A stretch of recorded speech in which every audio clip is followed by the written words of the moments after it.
Hello, how's it going, folks? So, we have been traveling along the past lately. We have been revisiting the past because I paraphrased Nile Rodgers, you should remember that. According to who, it is not good to live in the past, but it is good to revisit the past every now and then.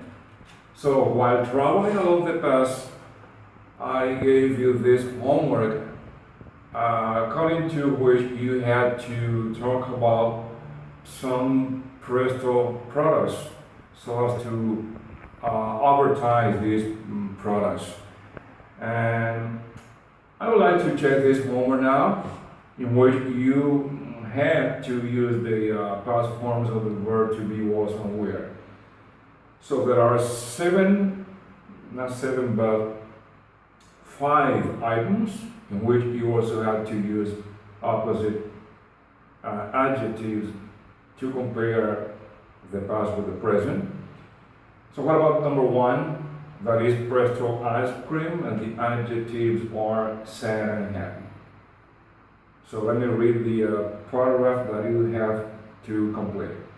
Before a family bought, we were always, I was, my wife, husband was, my children were too. Now we're because we bought.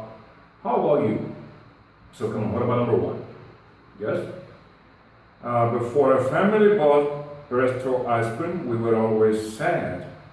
I was sad, my wife, husband was sad, my children were sad too. Now we're happy because we bought Presto ice cream. How about you? Very good.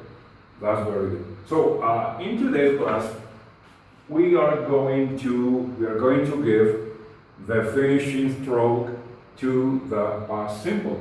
So we will stop or revisit to the past.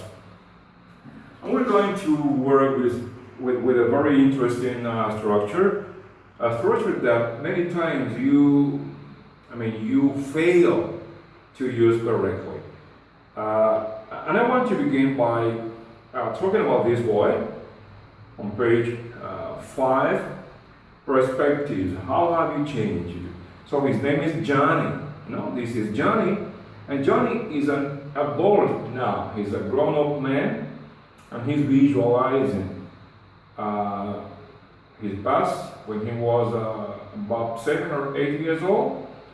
And according to this picture, I would like you to tell me what this man, Johnny, used to do when he was a kid.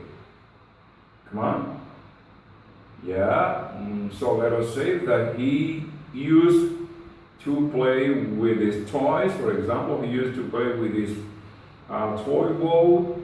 He used to play with his ball cars. And he used to play with his ball. And also he used to play with his teddy bears. And he used to play with his tin soldiers. Very good. Very good. So now let us read to know better, according to his own words, what he used to do when he was a kid. So this is what Johnny says at present. When I was a kid, I used to be very messy, but now I'm very neat. Number 2, I used to have a lot of hobbies, but now I don't have any free time. Number 3, I didn't used to collect anything, but now I do. Number 4, I used to be really into fashion, but these days I'm not interested anymore. Number 5, I never used to play sports, but now I like to keep fit.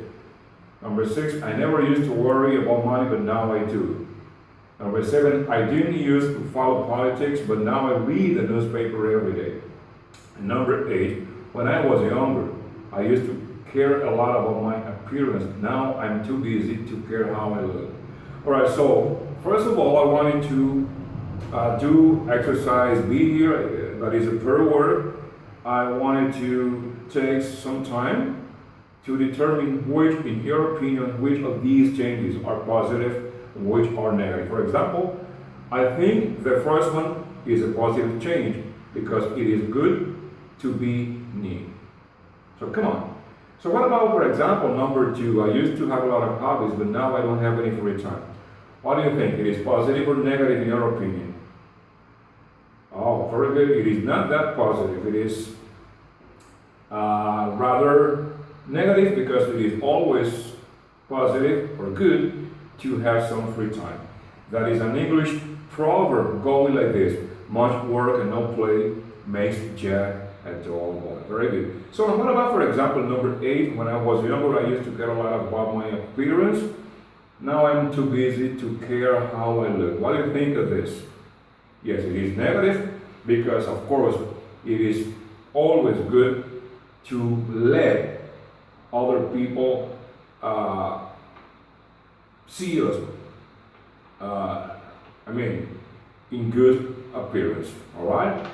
Very good. So let us read these sentences, these examples in the grammar focus session now, in which we will focus on used to, the structure I was telling you about. So the meaning of this structure, look at this. Used to refers to something that you regularly did in the past but don't do anymore. For example, I used to be very messy. I used to be very disorganized, but now I'm very neat. Second, and this is a question: did you used to collect things? The answer: yes, I used to collect comic books, or no, I didn't care to collect anything, but now I collect art. And the last one: what sports did you used to play? And the answer: I never used to play sports, but now I play tennis. Do you have any questions? So far, so good? Alright, so now you will do this activity. You will complete these sentences, and this is personal, alright? And then you will compare with a partner. Number 1, in elementary school, that means in primary school, I used to.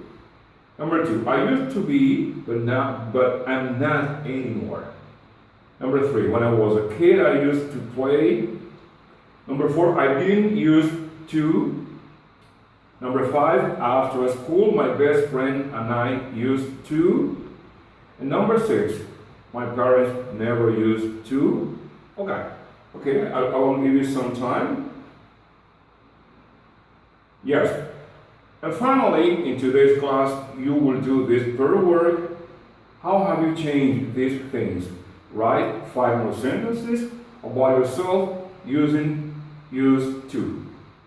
And you will use used to according to these notions: your hairstyle, the way you dress, your hobbies and interests. Here is an example. I used to wear my hair much longer. Now I wear it short. And I will give you a personal example. I used to wear bell bottoms. That was back in the 80s. Now I wear tight-fitting jeans. Well, today, in today's class, we have, or you have talked about your habits. You have talked about your hobbies, because this is what we do when we use used to. And this is good because there is always a dividing line, there is always a watershed between the past and the present. So if you think that you are taking advantage of the alchemy of communicating in English, I invite you one more time to subscribe to my channel, and I say goodbye, or I better say see you soon.